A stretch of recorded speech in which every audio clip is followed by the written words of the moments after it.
I'm Blake Hargreaves. Welcome to Future Stops.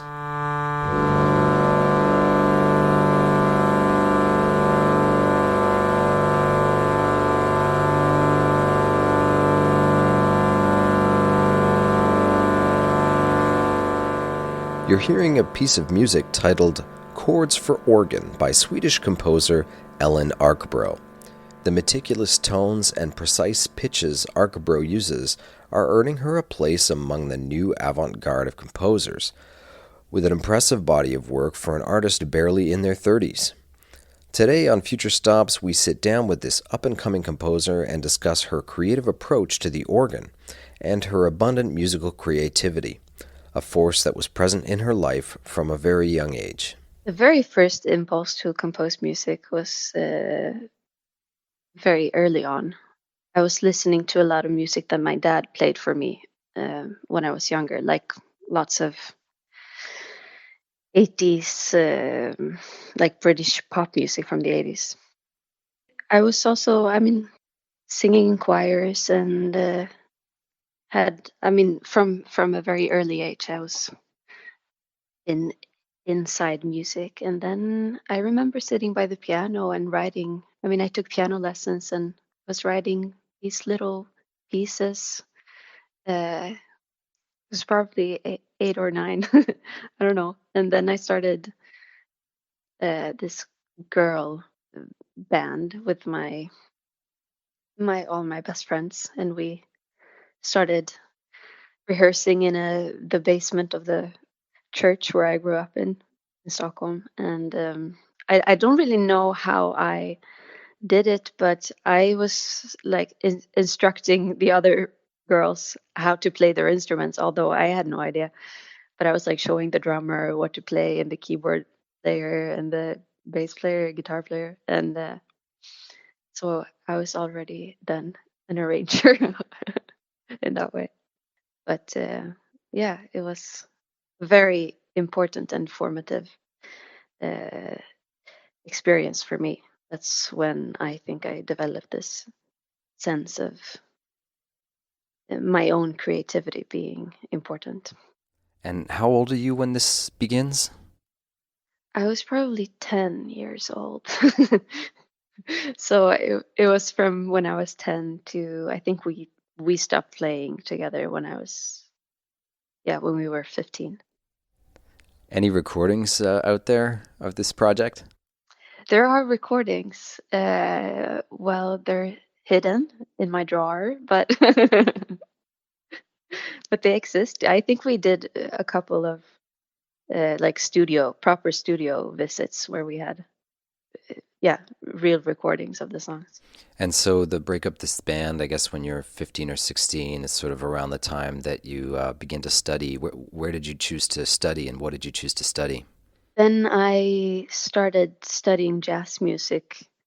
It was not something that I knew I was getting into, but I went to school in Stockholm where everyone's very, you know, dedicated and rehearsing and practicing all day their instruments. And I was singing then, and jazz music was like what was happening and what was really, it was like the thing, you know. Uh, I wasn't really aware that that was what I was gonna get into, but it was what was most thrilling then. And this process of studying jazz, at the time, did you think I'm going to be a jazz singer? Yes, uh, totally. That was the only thing I could um, imagine looking forward. That was like how I imagined um, my life to be. Yeah. You're not a jazz singer today. So what happened? I think I lost interest pretty quickly, uh, just after a few years. I was already I was so interested in harmony, and which is natural if you're into jazz music. there was something that seemed, I don't know, I wanted like sincerity. And studying jazz music, for anyone who has done that knows that it's it didn't feel authentic. I find no way to express myself. It just seemed like this is not. Yeah, it was a bit of a struggle to understand how I would relate to it, or if it felt like something that had happened and not something that was happening, you know.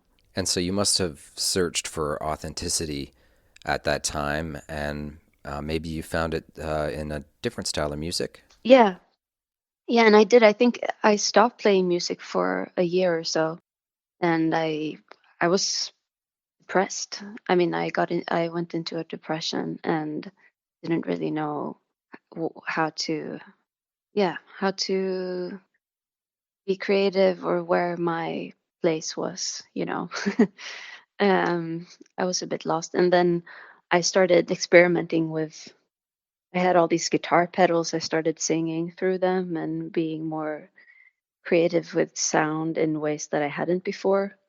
Um, and I started studying at the electronic music studio in Stockholm and learned more about, yeah, a different music that I didn't like. It was like a new world opened up for me that I hadn't had access to before.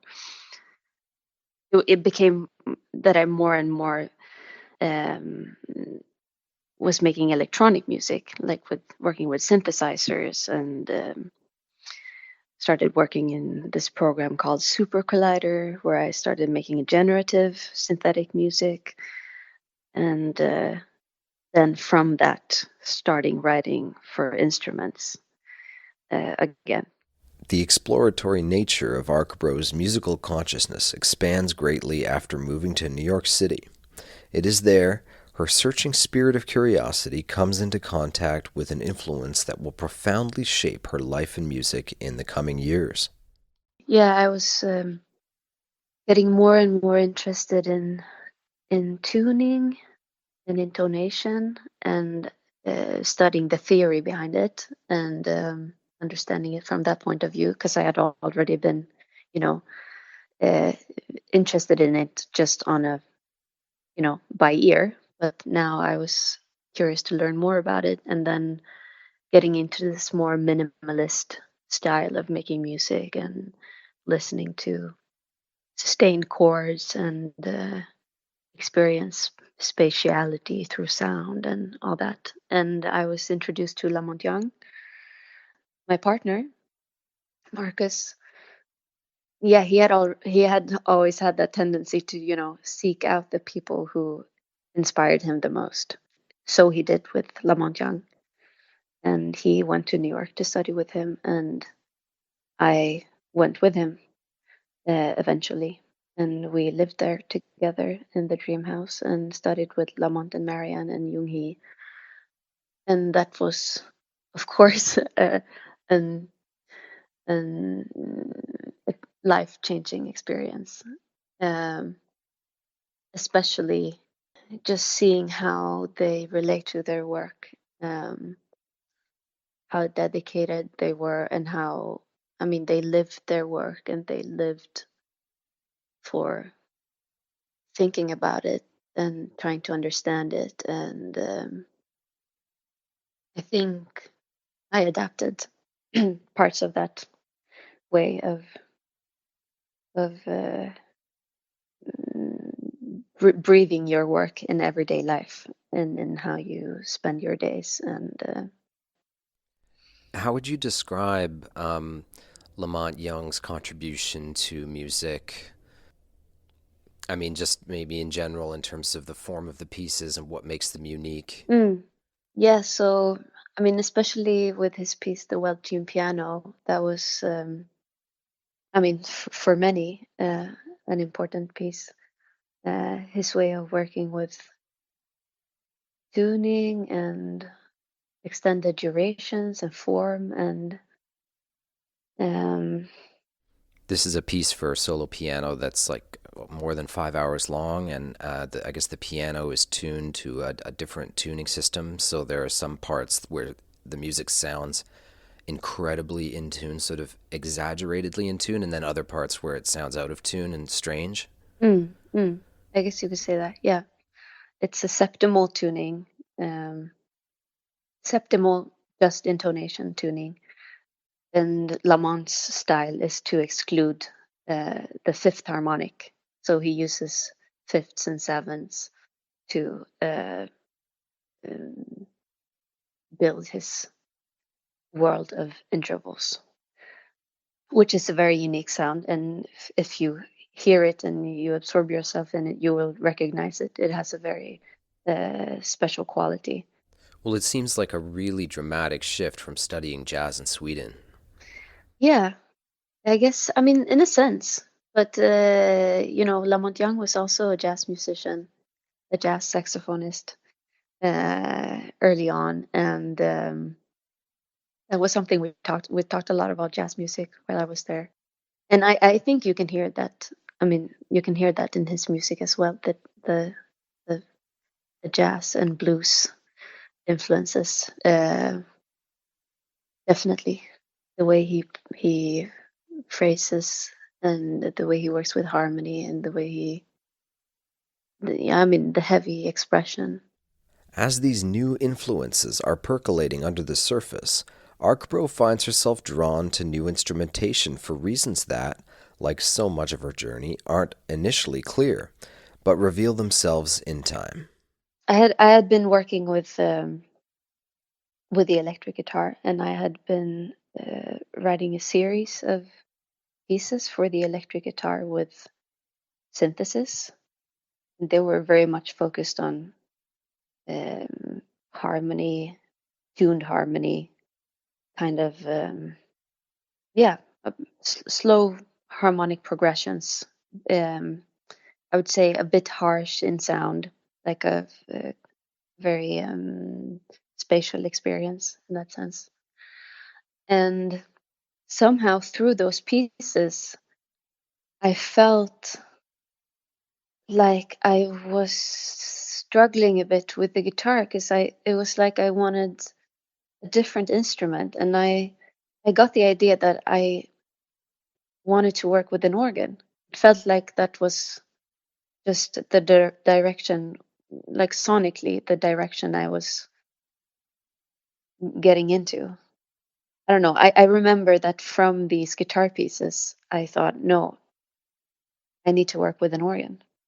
And I had heard a piece by a friend of mine, Isak Edberg, a piece called Lame, that he had recorded in the German church in Stockholm, where they have a mean-tone organ. And I was already interested in tuning, and so I thought this would be cool to explore the mean-tone tuning. I didn't know anything about it at that time, the mean-tone temperament.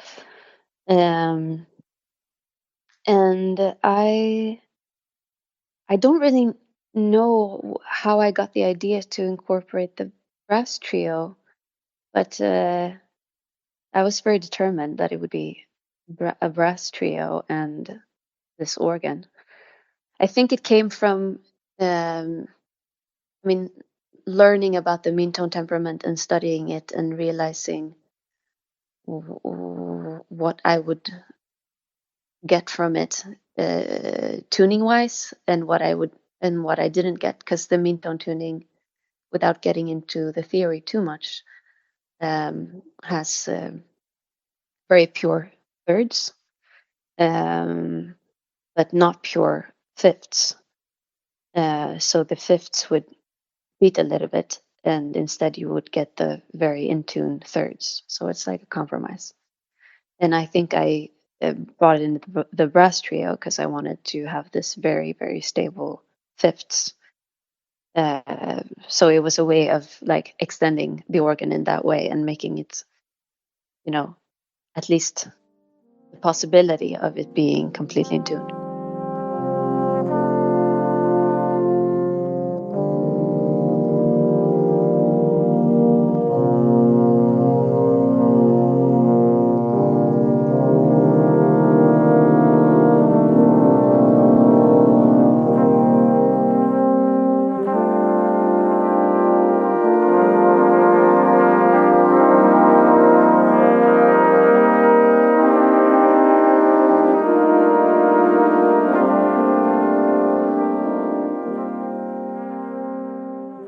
I wasn't working with the thirds, but I was rather working with the sevenths and the septimal intervals that I had been listening to in Lamont Young's music, and uh, like a byproduct of the mean tone tuning is that's in some keys you get like almost uh, in tune septimal intervals.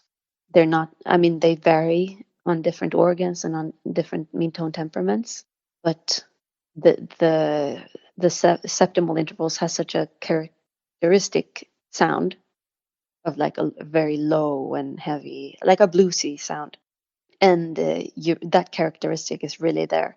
So I wrote this piece for mean tone organ and brass trio. I was sitting in my dad's apartment in Stockholm by the kitchen table. I had a MIDI keyboard. And it felt like the process of composing the piece felt so real. Like I couldn't relate to having written it. It felt more like it just somehow appeared. And I think because of that, I was a little bit shy with this music because it felt like it meant something to me, and it came from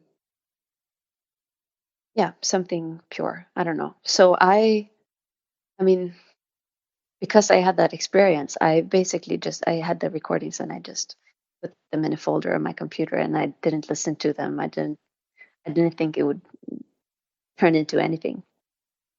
Then my now dear friend James Ginsberg approached me and he had somehow got a hold of this recording from the German church of this piece for organ and brass trio, and he wanted to release it. I was very hesitant because it felt scary, because I knew that it was something, for me, it was something special. The organ was part of your life when you were young, singing in a choir in a church, and then it suddenly it reappears by a sort of divine intervention, like you were saying. You didn't know why, or it wasn't a conscious decision, and you're next thing you know, you just know that you need the organ. Tell me about if there's any. Does it change the nature of the music, the fact that it's happening in a church in that context? What does that mean to you, if anything? Well, I guess it does, but I don't know if it's on a level that I can speak about. But I mean, now the what I'm interested in now with sound and music is it makes so much sense. Like now that I work a lot with organs, it makes so much sense to be working. I feel that I work as much with the organ as with the space. The space where the organs are as important as the organ instrument. Um,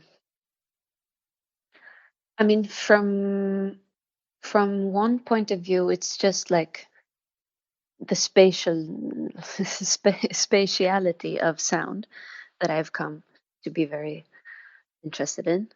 Um, Working with harmony in a very spatial way.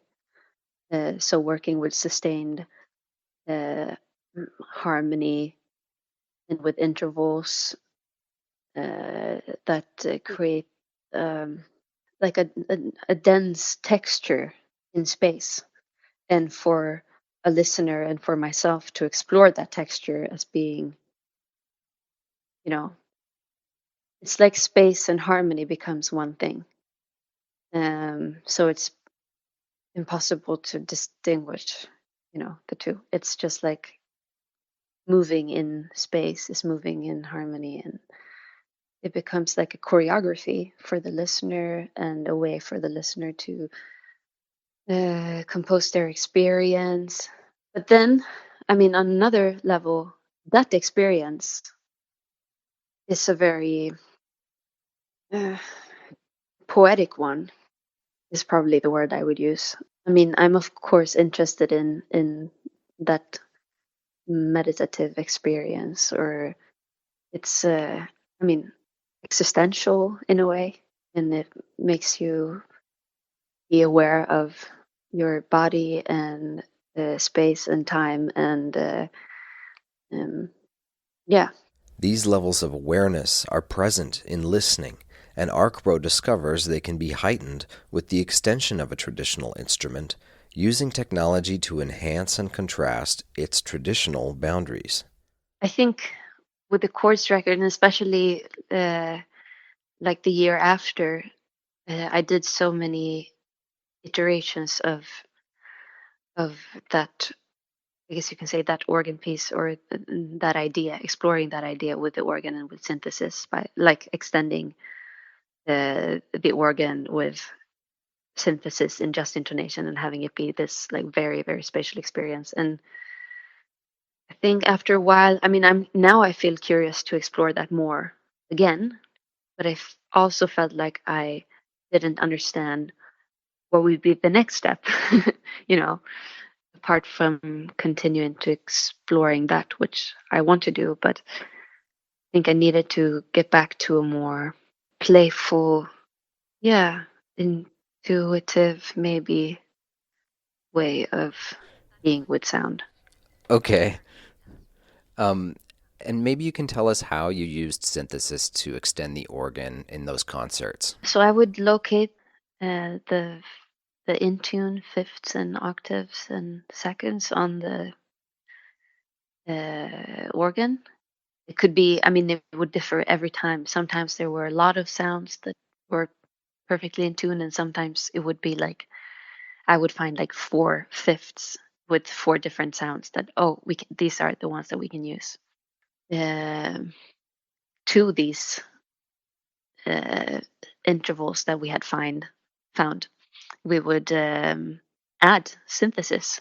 So to make the chord fuller, so we would add bass notes and some overtones in between, and we could create, I mean, whatever harmonies we would like, but it would be in a way, I mean, in a subtle way, so that it would be perceived as if all of the sound was coming from the organ, but still have this very raw feeling that synthetic in tune sound can have.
You're listening to the FutureStops podcast, an initiative of the Royal Canadian College of Organists. My name is Blake Hargreaves, and I'm your host as we explore the world of the 21st century organ. We just heard today's feature piece, an excerpt of Chords for Organ by Ellen Arkbro, which illustrates the precision, deliberateness, and clarity which characterizes this period of her creative life. As her music continues to evolve, the cyclical iterations of old ideas take new forms, and she continues to branch out into new ideas. I think I will always want to continue to explore the sounds of the organ and to create music in such a space. But I think I now I improvise more in concerts, and I have a couple of new pieces that I perform, which are more like frameworks for improvising, or like an idea of sound and using the organ as a synthesizer more, and also working with harmony that are not in just intonation, but that behaves in different in similar ways, of having rich textures. And I find that working with major sevenths and minor seconds is like also can be very interesting spatially. So that's something that I continue to do now, which I'm excited about. And then I've been starting to explore doing like organ installations, creating like a chord within a space that people could walk around in and spend more time with. So in that sense, longer durations, like having present a chord for a few days and using the different organs of the space, and also something that I'm curious to try out more. The power of the organ to express duration, stability, and to inhabit different modes of expression makes the idea of a sound installation on organ an intriguing one, and one that we've explored in the past on the show with our visit to the John Cage pipe organ installation in Season 1. The appeal of the instrument to avant-garde composers gives it new life, and offers their exploration of sound's ability to communicate a unique form and context to work with. We'd like to thank Ellen Arkbro for joining us today. We'd love it if you would join us too on social media at FutureStops and FutureStops Podcast, where you can find links to Ellen's work and bring your voice to the conversation. FutureStops is a podcast from the Royal Canadian College of Organists, produced by Andrew O'Connor, with Haley Raymond as community manager and executive producer Elizabeth Shannon. I'm your host, Blake Hargreaves.